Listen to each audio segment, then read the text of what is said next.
¿Qué tal? ¿Cómo están amigos y amigas de esta comunidad? Como siempre un gusto, como siempre un placer.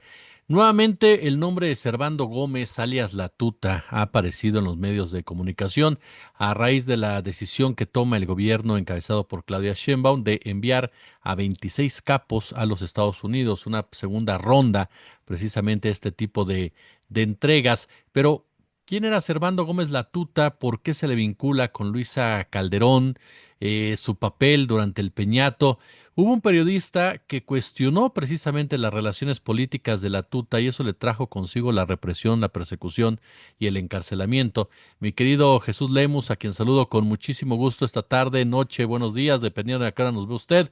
Tocayo, gracias por acompañarnos. ¿Cómo estás? No, hombre, gracias, Tocayo. Siempre con el gusto de poder estar contigo en este espacio, siempre con el placer y la dicha de poder platicar contigo, Tocayo, de las mentes más ágiles del periodismo que tenemos aquí en México. Muchas gracias.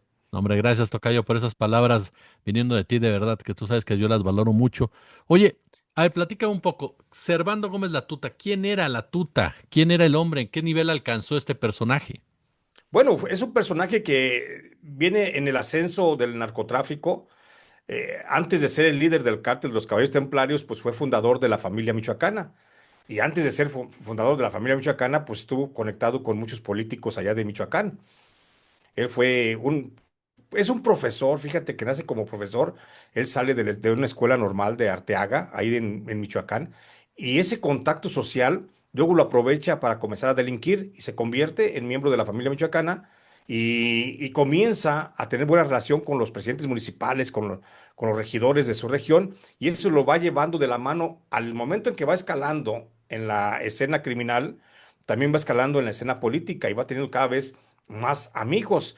Entonces él llega a relacionarse con gobernadores, con Jesús Reina García, con Fausto Vallejo, y no nada más con ellos. También llega a relacionarse pues con el propio presidente de la República en su momento, con Felipe Calderón Hinojosa, a través de su hermana, la que era entonces senadora de la República, Luisa María Calderón Hinojosa. Y este señor, Servando Gómez Martín Latuta, fue el que tuvo en un momento la preponderancia criminal. Tú recordarás, en la segunda parte del sexenio de Enrique Peña Nieto, era el narcotraficante más buscado de México. Estaba muy por encima de Nemesio Ceguera, muy por encima del propio Chapo Guzmán, del propio Mayo Zambada. Entonces, fue un personaje que escaló la escena criminal y se convirtió en un objetivo, el primer objetivo prioritario, Servando Gómez Martín Latuta, justamente que su preponderancia criminal surge a partir de que él era un hombre muy cercano al presidente Felipe Calderón a través de su hermana Luisa María y consecuentemente que se ha contado muy pocas historias. Yo he escrito algunos textos en el libro Tierra sin Dios de la cercanía que tuvo el propio Genaro García Luna con Servando Gómez Martínez, la tuta, y por eso crece tanto Servando Gómez. Yo creo que sería a grandes pinceladas, esa sería la biografía como muy básica de Servando Gómez para poder entenderlo hoy, que es el más importante de la lista de los 26 de 26 narcos que manda el gobierno de México a Estados Unidos. Oye, profundizando un poco, ¿cómo era esta relación con Felipe Calderón? ¿Cómo inicia, nos decías, a través de la hermana? ¿Qué peso tenía la hermana en la política michoacana, en el acercamiento michoacano, precisamente? Bueno, la relación de Felipe Calderón con Servando Gómez Martínez Latuta comienza desde que Felipe fue candidato al gobierno de Michoacán. Para el principio de la década de los noventas, por supuesto, los michoacanos nunca han confiado en los Calderón y los michoacanos nunca le han dado un triunfo electoral a nadie de la familia de los Calderón Hinojosa me refiero. Y vaya que han buscado elecciones desde municipios hasta diputados, senadores, presidente de la República. Nunca han ganado una elección. Felipe Calderón, cuando intentó ser gobernador de Michoacán, tuvo el apoyo, eso yo lo cuento ahí en el libro del licenciado, tuvo el apoyo de entonces el jefe de investigación del CISEN, que ya tenía conexión con él, que era Genaro García Luna. Y García Luna fue una especie de asesor en materia de seguridad para Felipe Calderón, cuando él en los noventas estaba apenas incursionando en la vida política del país. Después, ahí, cuando entra Genaro García Luna como asesor del candidato a Michoacán, al gobernador de Michoacán, Felipe Calderón, es cuando conecta Servando Gómez Martín Latuta justamente con el propio García Luna. Y en esas mesas de conexión para platicar cómo hacer política para el candidato local Felipe Calderón, ahí se sentaba Luisa María Calderón Hinojosa. Ahí es donde conoce Luisa María Calderón Hinojosa a Servando Gómez Martínez Latuta y comienzan una relación. El peso específico de Luisa María en el ánimo de su hermano Felipe siempre fue muy importante, siempre fue como una especie de conciencia detrás del propio Felipe. Yo creo que incluso Felipe, antes que escuchar a su mujer, a Margarita Zavala, yo creo que escuchaba más bien a Luisa María. Y Luisa María fue una parte importante. Mira, Luisa María es de esos personajes, tocayo, que están pasando y nadando de muertito en la historia, porque tuvo un gran peso, una gran importancia en las decisiones que tomó Felipe Calderón con relación a Genaro García Luna y en el manejo que hizo García Luna de la política criminal en México. Y lo hemos dejado, digo, lo hemos dejado desapercibido porque yo lo he señalado, pues siempre son informaciones que caen como en hueco y no tienen resonancia porque tienen copados los medios de comunicación. Pero hay que decir con claridad, Luisa María Calderón Hinojosa es una mente criminal, de las mentes más criminales que tenemos en México, que estuvieron detrás de Felipe, el asesino de Michoacán, y detrás, por supuesto, de Genaro García Luna, que sabemos hoy dónde está Genaro García Luna. Y también Luisa María Calderón Hinojosa estuvo conectada en un momento determinado con la tuta, Servando Gómez Martínez. La propia tuta, el propio tuta, lo dice en un video que circula todavía en redes sociales, mi querido Tocayo, de cómo la tuta reconoce que tenía relación telefónica, por lo menos, que hablaba con la amiga, con la hermana del presidente Calderón, y le pedía algunos favores la señora. ¿Qué favores tú le puedes pedir a un narcotraficante? Como qué es lo que te puede impulsar a marcarle a un narcotraficante. O sea, ¿en qué andas, mi querido Tocayo? Y eso lo hacía Luisa María Calderón Hinojosa en los tiempos de Felipe Calderón. Y nadie la ha tocado y la señora vive tan tranquila como si de veras no le debiera nada a la sociedad, mi querido Tocayo. Sí que muchos han hablado, ¿no? Tú lo conoces mucho mejor que yo, ese caciquismo político en Michoacán vinculado con el tráfico de droga.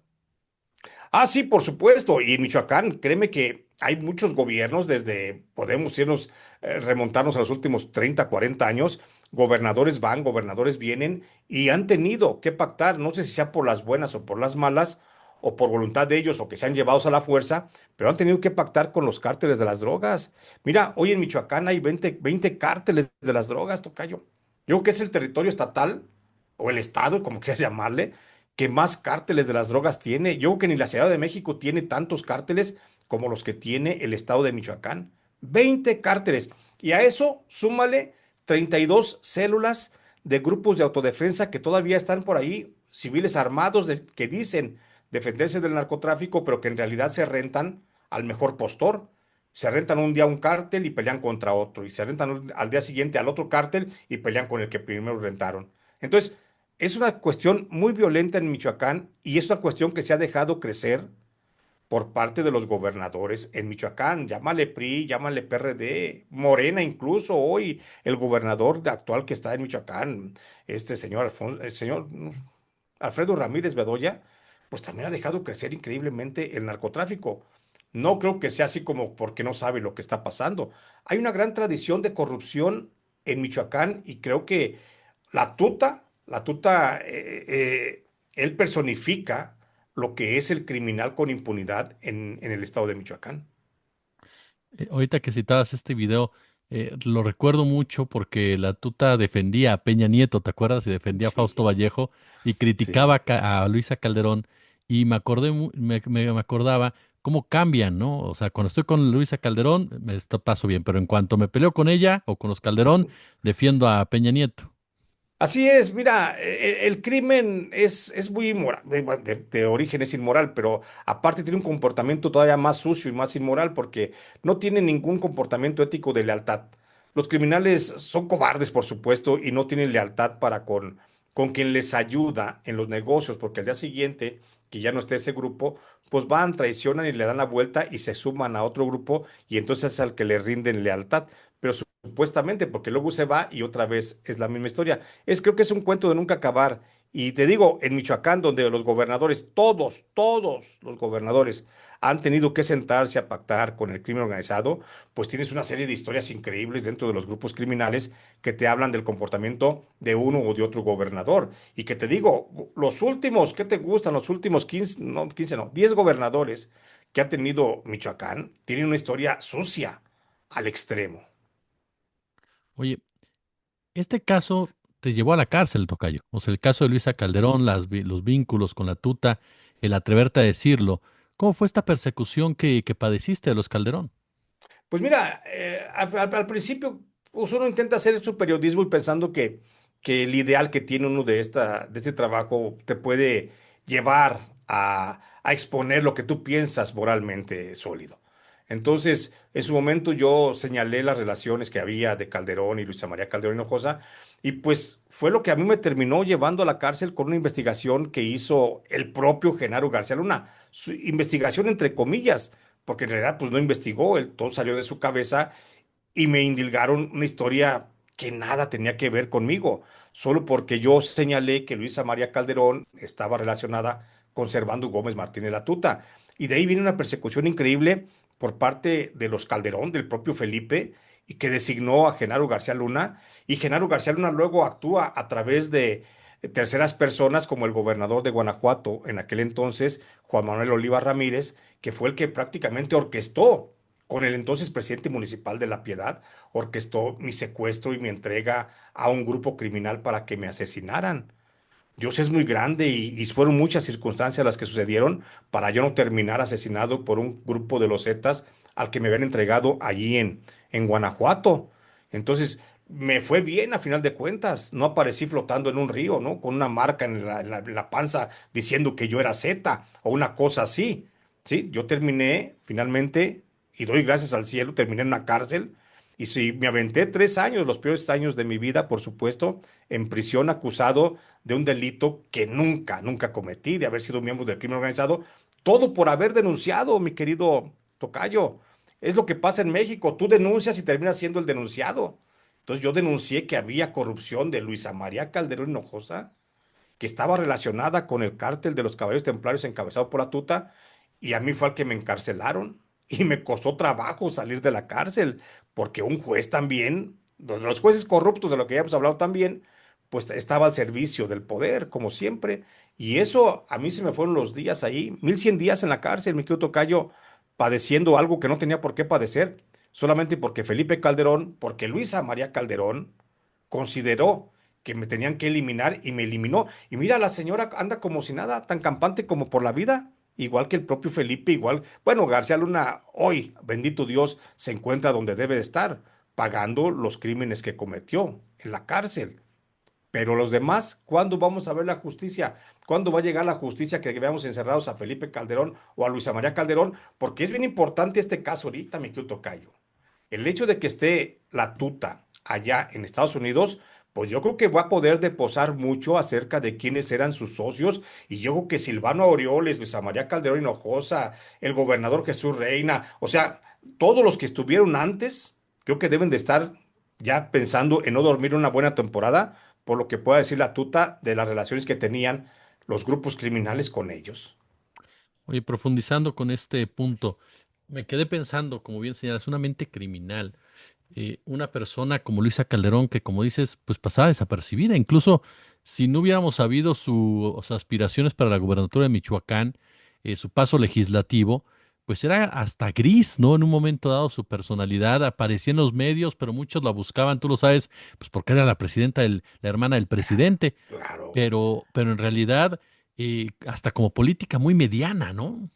Mediocre, políticamente muy mediocre, nunca aportó nada. Ahí puedes revisar el diario de los debates de la Cámara de Senadores, puedes revisar las iniciativas que presentó. La señora no tuvo la capacidad, o sea, y con dos dedos de frente hubiera hecho mucho mejor la labor que hizo. Y recordemos una cosa que también hoy parece que los mexicanos siempre tenemos una muy frágil memoria, me quiero tocayo. Acuérdate que hubo un grupo de narcotraficantes, empresarios ligados al narcotráfico también, que entraron a la Cámara de Senadores y fue Luisa María la que les abrió la puerta.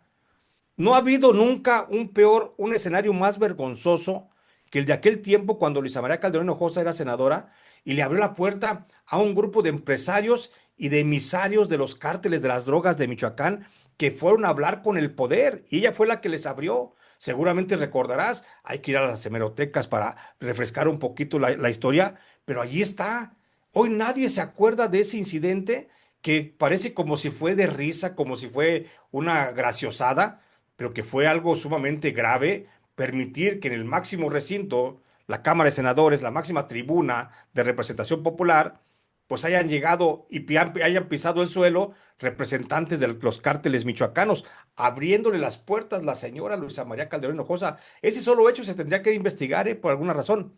Nunca, nunca la quisieron tocar y a la señora le ha ido bastante bien, porque la historia, ni siquiera la historia la cuestionan, mucho menos judicialmente. Entonces, creo que tenemos que revisar todas esas cuentas del pasado, mi querido tocayo, porque no podemos vivir en una sociedad tan olvidadiza como esta en la que estamos. Sí, porque como bien dices, pues la historia la mantiene al margen cuando tiene Sí, responsabilidades muy, muy serias, muy graves en esto de la fabricación de culpables, de la intimidación, de la persecución, de el uso literalmente junto con el hermano del gobierno para llevar a cabo actos verdaderamente rapaces en contra de la comunidad, pues teniendo ahí a su operador, como es el caso de Genaro García Luna. Y sí me acuerdo de ese hecho que tú comentas y que fueron pocos los medios que lo destacaron y sobre todo que lo vincularon, ¿no? Porque los sí, presentaron incluso como empresarios, sí. me parece que hasta limoneros, tú Sí, corrígeme. exactamente. Empezaron, dijeron que es que fueron con el cariz de que eran empresarios limoneros, que eran agricultores de la zona del Valle de Apaxingán, que eran de los que cortan mango, toronja, naranja, todo eso. Y entonces, aguacateros también, por Aguacateros. supuesto, aguacateros, pero eran en realidad un grupo que únicamente buscaban estrechar, un grupo relacionado con el cártel de los Caballeros Templarios, que buscaba estrechar las relaciones con algunos de los senadores de la República. ¿Para qué? Pues sus intenciones tenían de ampliar sus expectativas políticas, los Caballeros Templarios, pero fue Luisa María Calderón Hinojosa la que le abrió esa puerta al crimen organizado. Oye, finalmente, Tocayo, ¿cómo entendemos este fenómeno de los caballeros templarios? Es decir, ese tufo religioso que se les mencionaba, el caso de Nazario Moreno, incluso sus comportamientos de ellos, ¿no? ¿Qué diferenciaba a los caballeros templarios, por ejemplo, del actuar del cártel de Sinaloa? Mira, bien interesante la pregunta, mi querido Tocayo, porque la familia michoacana, cuando Nazario Moreno, habría que entender un poquito la personalidad de Nazario Moreno, que fue el fundador de la familia michoacana y luego de los Caballeros Templarios. Cuando la familia michoacana nace con Carlos Rosales y con Jesús el Chango Méndez. Ellos son los que integran el cártel y ahí se suma Nazario Moreno. Nazario Moreno llega a tomar una gran popularidad dentro del grupo porque tenía aspiraciones espiritistas, no espirituales, espiritistas. Él creía que tenía, por la voluntad de Dios, el- la sanación con el solo toque de las manos. Él creía que era un enviado de Dios y así lo escribió en su propio libro, porque fíjate, Nazario Moreno es el único narcotraficante hasta el día de hoy que ha escrito su propia biografía. No hay un solo narcotraficante en México que haya escrito un libro. Nazario Moreno escribió dos libros, uno que se llama Reflexiones y el libro más importante de él, que es el que se llama Me dicen el más loco, que es un texto bastante interesante porque cuenta cómo era, es una autobiografía, cómo era Nazario desde chico, y ahí cuenta cómo desde chico él dice que tenía poderes que le permitían hablar con los animales.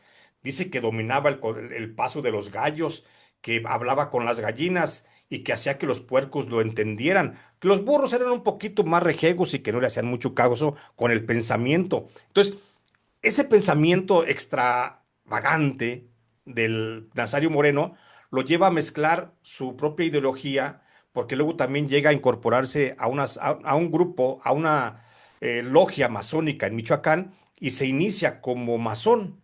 Y dentro de esa escuela filosófica de la masonería, Nazario Moreno comienza como a absorber muchos conocimientos que él los traslada a su propio entender. Y de repente mezcló una ideología que él traía, donde mezclaba catolicismo, cristianismo, masonería y su propio pensamiento de que él era un ser dotado, que era un ser tocado por Dios y que podía tener ciertos dones sobrenaturales. Eso todo hacía que Nazario Moreno se sintiera especial.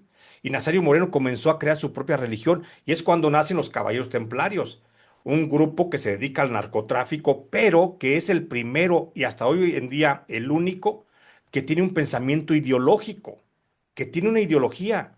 Ningún cártel de las drogas, tocayo, en México, tiene una ideología. Todos los cárteles van por el principio del dinero, del negocio, del poder, de la fuerza, del apoderamiento, de todo lo que puedas controlar. Pero él no. Nazario Moreno comienza a darles a sus iniciados, porque luego tiene una serie de iniciados, a darles un principio ideológico de cómo debería ser el comportamiento de los hombres y sobre todo de los hombres que estaban en el trasiego de las drogas, de servicio a otra gente, de cuidar al prójimo, de atender a la familia, o sea, pensamientos muy, muy contrastantes con lo que realmente estaban haciendo.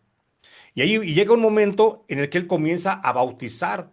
Esto yo lo cuento en un libro que se llama Tierra sin Dios.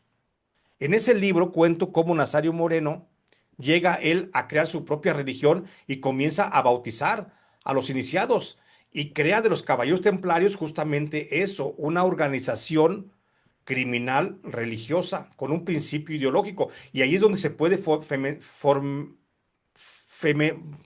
perdón, ahí es donde se puede fermentar el principio del terrorismo, porque aquí sí hay un concepto ideológico. Claro. Muchos dicen es que el terrorismo solamente se da cuando hay violencia con un principio ideológico. Ahí está. Ahí hay terrorismo en los caballeros templarios, porque es el primer grupo que usa fuerza para imponer su ideología. Entonces, bueno, a lo que voy. Los caballeros templarios al día de hoy tienen un proceso de iniciación en el que se someten a un bautizo, a una comunión, se purifican, hacen un juramento y salen a matar gente y a trasegar. Entonces, todo esto lo hace Nazario Moreno y es el que crea esta organización, pues, criminal con un principio ideológico, pues. Mi querido admirado tocayo Jesús Lemus, siempre es un placer de verdad platicar contigo aquí en nuestra comunidad, oye. No, hombre, mi querido Tocayo, siempre agradecido con esta posibilidad que me das de platicar contigo y de saludar a todos los amigos que nos están viendo. Y pues nada, aquí estoy siempre a tus órdenes, hermano.